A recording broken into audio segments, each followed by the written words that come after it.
All right, everybody, welcome to lecture number 3. This is all about agility and change of direction. So this is more like if we remember back in one of the lectures, I said that we have like our ACSM, and then we have our NCSA of our associations, and one's more kind of the physiological cardiovascular side, and then the other's the strength and conditioning side. This one is over here. Okay, so this is kind of directly related to athletes. Really, this is where like the agility and change direction stuff comes in. You can do some of this stuff with general pop, but again, you just got to remember your risk reward if somebody's really ready to do this kind of stuff, and if it's really necessary for them to do this kind of stuff. Now, I'm a big fan of having anybody move, like do pure movement that is not with weight. For a healthier life, you just really need to be ready for that because if you take your 40-year-old or 45-year-old guy who used to play basketball back in the day and you have him start doing change direction and jumping drills and then he tears his Achilles, that's not a good thing either, right? I will say I made a personal mistake about a month ago. I was working with a 45-year-old guy who still plays basketball, whatever, and I had him. We were pushing sprints, and the one day I pushed him, and we'll get into that, right? It's not like he was doing 500 different reps. It's like he literally did 2 reps, but it was maximal effort, and he wasn't quite ready for the true maximal effort at the distance that I gave him, and he pulled his hamstring, right? And that was a personal mistake. Luckily it was just something that's happened, like a smaller injury. It's not something that he didn't rupture his Achilles or didn't tear an ACL or didn't do something that was really detrimental to his life. But that's another mistake. But that's me. That was me not taking the time to really make sure that that person was prepared to do this stuff. So we're going to go into this thinking about athletes. We're going to go into this thinking about working with anyone who really participates in a sport, and that's really where your change of direction and your agility comes into play. Now, if you're interested in going this strength and conditioning route or sports performance route or whatever you want to call yourself, this is a very big topic around with everybody because there's a lot of disagreement about it as far as the terminology we use. Okay, it is very important that we differentiate between what agility is and what change of direction is. That is very, very important because the way that you define those things and what you're trying to accomplish is very important to understand how we actually help athletes improve. The difference lies. Well, if we look at the definition that's on lecture 3 right now, it says the skills and abilities needed to explosively change movement velocities or modes. Okay, so essentially, it's like in order for it's all the aspects that a person needs to rapidly change movement that they're doing, right? So that is more change of direction. Okay, and the reason that's change of direction is because there's no perception involved. So one of the big things and one of the big arguments about agility and change of direction is that agility has a perceptive part of it. So, for example, when you watch an NFL player, right, or let's just talk about Lamar Jackson, he's pretty well known. So when we look at Lamar Jackson, a lot of people say, wow, his agility is crazy, right? And part of the reason it's crazy is because he can change the way that he's going very quickly.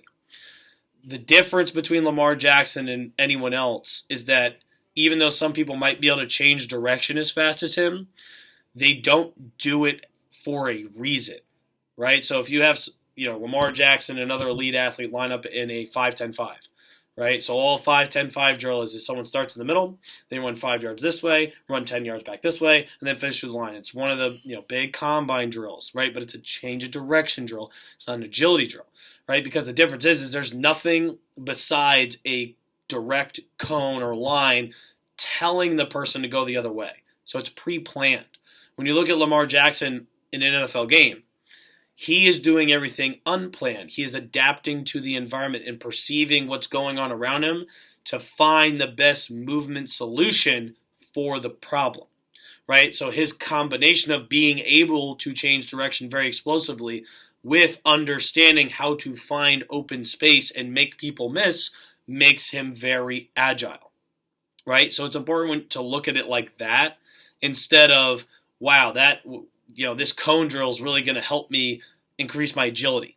It's going to help you increase your change of direction, your ability to explosively change the way that you're going at a different speed, right? But is it really helping your agility? Agility has a perceptual aspect to it, right? So when you look at a drill, right, or you look at somebody say, yo, I want to really get better at some agility, right? I want to work on my agility drills, and then they set up cones. The first cue to understand that that is not a representative task is when you look at sport. Are there cones anywhere? No, there's not cones anywhere. So you're really not working on something that's going to specifically enhance your abilities on the field of play, right?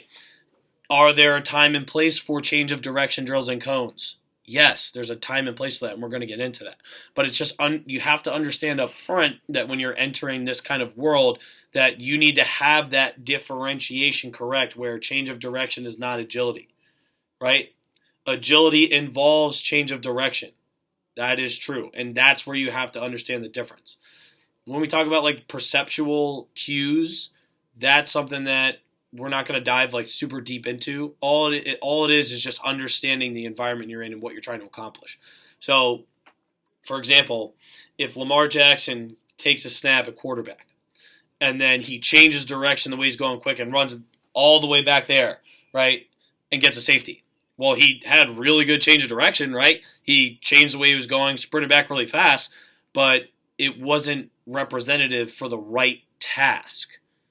Right, you see where I'm saying here? So even though he has the change of direction part, he doesn't have the understanding of what the goal is, right? So we need to make sure that our agility tasks involve perceiving a representative goal, right? It's coming up with a solution for a problem with movement to solve a certain goal, right? So it's very important that we understand that. Now, parts of agility that we have to understand are these following definitions. They are aspects of it. So adaptive ability. Right now, this is more where we get into the world of perception, where modification of an action sequence upon observation or anticipation of novel or changing condition situations.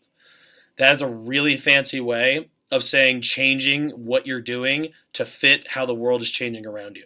Right. So if I'm running, down a basketball court, right, and I'm dribbling the ball and I'm going to go up for a layup, but somebody is charging right at me, I obviously have to modify what I'm doing in order to respond to the change of the situation. So I'm going to cross over to the left. I'm going to pass the ball. I'm going to do something different in the action sequence because I'm observing something that's changing. It's new. It's changing. So I initially steal the ball. I'm dribbling down the court. There's nobody there. Then I see someone coming from the other side ready to block me. So what do? I have to change what I'm doing. I pull up for a jumper. I toss it behind the back. Whatever it is. Right? That's the adaptive nature of what agility is. It's perceiving and then adapting. Okay? Balance. So obviously balance and even coordination, those kind of go together.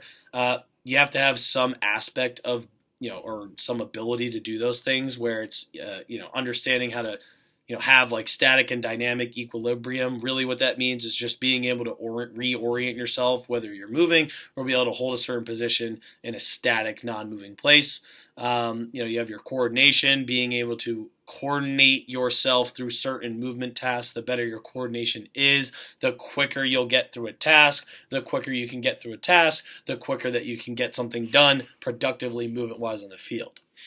Some of these other things like orientation, spatial and temporal control body movements, right? So the easiest one to think about for somebody having good orientation, a wide receiver in an NFL game, toe tapping, catching a ball really close to the sideline, keeping their feet down, right? They know where they're not looking where their feet are, but they instinctively have oriented themselves in space and time to be able to keep their feet in bounds in the field of play while completing a task, right? That's a really good example of that. Another one is a step back three in basketball, right? So the person might not necessarily look where they're stepping back. They are going to press the defender, and then they're going to pull back, and they're not necessarily going, okay, I need to step right here and looking. They're just kind of stepping back because they know how to orient themselves. Another example is a good rebounder in basketball. A good rebounder knows how to orient themselves in order to read the ball correctly to catch the ball or get the rebound over someone else.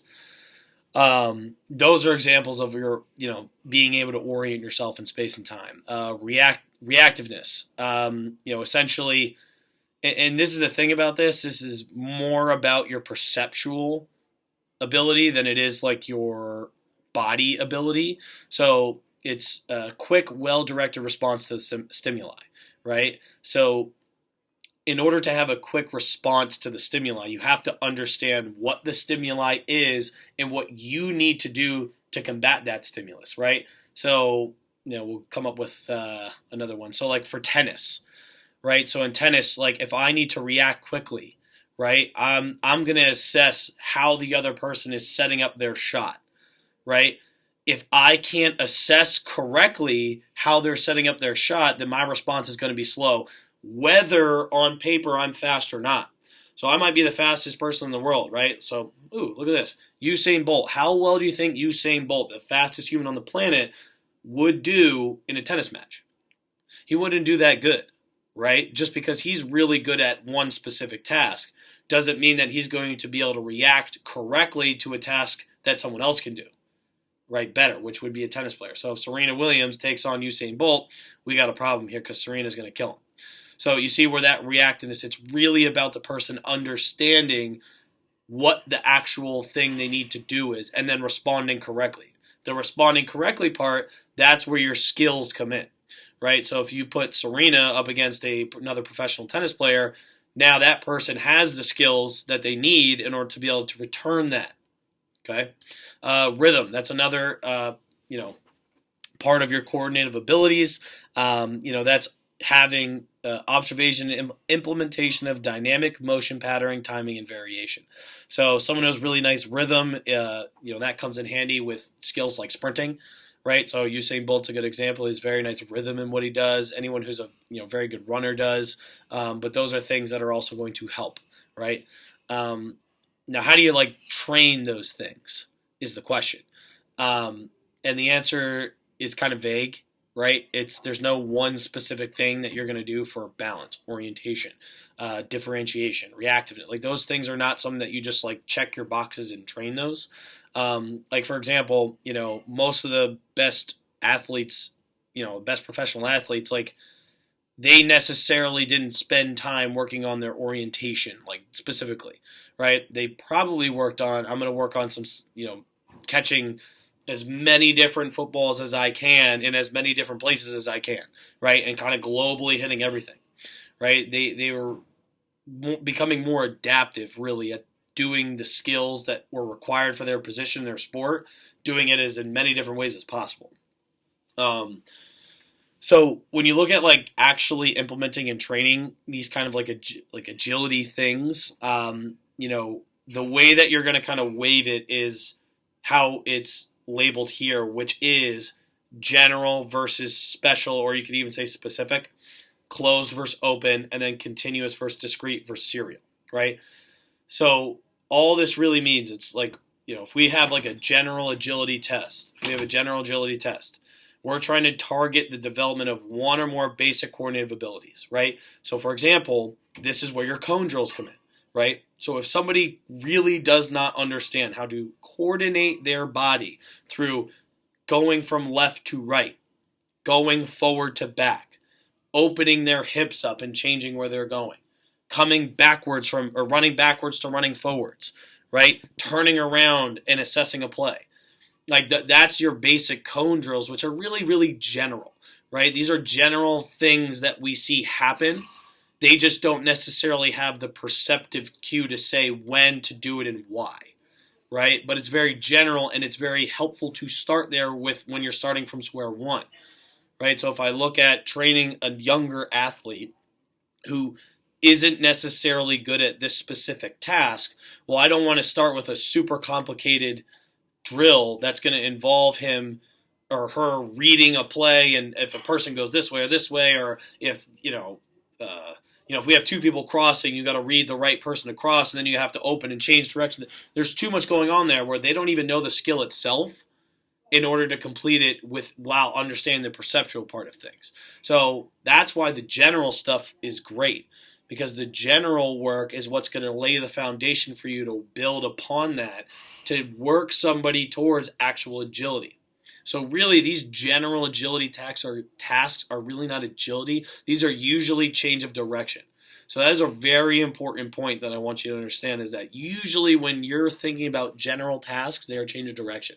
Because when you involve the agility, which is our adaptive and perceptive part of it, that's going to make it more complicated for the person that is doing it. And if it's more complicated, it's way harder to learn, because they need to spend some time learning the movement themselves before you add in other variables, right? So for example, you want to learn how to shoot a basketball, right? Or you watch a little kid shoot a basketball. Are you going to let them learn by just messing around and shooting after giving them the general understanding of what it is? Or are you going to play one-on-one with them and tell them that they need to get better at shooting? Probably not going to do the second one, right? That's something where a special task for shooting a ball contested would be somebody's going to pass you the ball, they're going to run up and try to block it, right? Now that's a very special and specific task, right, where there is agility involved, right? Compared to the general, I'm going to shoot by myself. Right? I need to get this task down before I add in other perceptual and cues, which is agility. So that's where you can kind of think about that as far as the general versus special or specific. Okay? Big one here. Closed versus open. So a closed skill is something that is programmed and predictable in a stable environment. Right? So if we look, we have our general agility task. Right? A general task is usually done in a closed skills manner. So it's better that way because it's predictable and it's stable. So if we're working on cutting at a 45-degree angle to the left, right, I want that to be very predictable and stable for the person to understand how to work on that. Planning outside of the body, lowering your center of mass, getting in and out of the cut. Right? I want them to have an opportunity to actually understand those things. And if the environment's changing, it's going to be hard to work on that task, that general task for them. Compared to, you have your open skills. This is non-programmed assignments. And I'll read the definition. Non-programmed assignments in unpredictable or unstable environments. Okay? This is where your agility comes in. So this closed versus open thing is change of direction versus agility. Right? Change of direction is something where it's closed, usually, right? It's something where, like, your task is this and you're going to do this because we have this drill that is set to do this. When you have something that's more open, it's we have a general goal of movement or task that we're trying to accomplish. Accomplish the goal, however, right? So when you say the objective of basketball, right? What's the objective? It's to score. Do you have to score a very specific and programmed and predictable way? No, you would never win. You have to score with the opportunities that are open in an ever-changing environment. Do you take a shot? Do you dribble? Do you pass? Whatever. That's the difference between closed versus open, right? And there's a time and place for every single kind of closed versus open drill. So when you think about it, it's like, okay, if I really have a skill that I want somebody to work on, and we need to focus on understanding the skill before we add in the perceptual part of it, then we're looking at closed general tasks. As we move away from that, where it's like, okay, we just want somebody to get better at this concept, or we want somebody to have more opportunity in this environment to get better at the specific sport or position we're trying to play, well, we need more open and more specific tasks, right? So as you get closer to the game itself, like, that is the most specific thing you can do, right? Really. So if I'm a basketball player, the most specific thing I can do to train for basketball is to play 5-on-5 basketball, because that is the game itself, right? And it's really, you can go further than that where it's in contest, in competition play. So practice isn't even representative, really. Or it's not as representative. Sorry, it's not as representative. So the most specific thing I can do as a basketball player is play 5-on-5 basketball in a competition setting, right? I can still do open drills to prepare myself for what that'll be like. So in practice, right, you have situations, right? So the coach says, okay, we have one timeout. We're down by 7, and we have 3 minutes to play. Offense, you here, defense, you here, go, right? It's how do we solve this problem? The problem is that we need to score 7 points and we need to limit them. So what do we do? Do we go get a quick 2? Are we going to keep playing the way we're playing? Are we pressing the whole time? Like, that's how you let the athletes become adaptable, right? It's put them in situations where they have to figure it out instead of giving them all these closed situations where they're already telling them what to do and they don't have to figure it out for themselves. We want to because in a game or in a sport, the athletes are not going to have the opportunity to have somebody tell them what's going to happen. That's not the point. They have to figure out and adapt to what's going on. So we want, as we train and we practice, we want those practices to be as adaptable as we can to let the athletes have the best opportunity that they can. That's where we're going to stop right there. Okay, we could keep going with this for a while, but I think that's a good place to stop. Lastly, the continuous versus discrete versus serial skills. Continuous just means there's no identifiable start or finish. So a good example would be like karaoke or high knees. It's something that it could start and stop whenever. It's a continuous action. It's something that's not going to be performed, obviously, very quickly. You have discrete, where it's like it's start and finish. So as a quarterback, I'm throwing the ball. I start here, I end here. Baseball player, I start here, I end here. Golf swing, right? Those like specific skills are things that clearly start and end. Serial, composed of discrete skills performed in sequence with successful execution. Each subtask of determining the overall outcome. Yada, yada, yada. That's a fancy definition to say you have a discrete task that you perform over again, and the summation of those equals the winning thing. So a really good example, 100-meter sprint, right? It's really you're just going through strides over and over again, right? And the person who can do and go through those the quickest, add those all together, wins the 100, right? So that's where you can use those as well. There are other ways to help define skills and tasks in the way that you might want to go about them. So if you can look at it and say, okay, like you're not going to have your baseball player hit all in a row. That would be continuous, right? Or serial, just be over and over and over again. Well, the task that they complete is discrete. So understanding where you lie on that discrete, continuous, or serial will also help. So that's the end of this lecture. If we were in person, we would actually be going through a bunch of different drills, and I would kind of make you tell me if it's open, if it's closed, if it's general, specific, yada, yada, yada. We're not obviously going to do that. That'll be something like that will be part of your activity assignment, but where we're going to go now is to the next lecture, which is going to be more examples about agility and whatnot. So go ahead and move over to that lecture.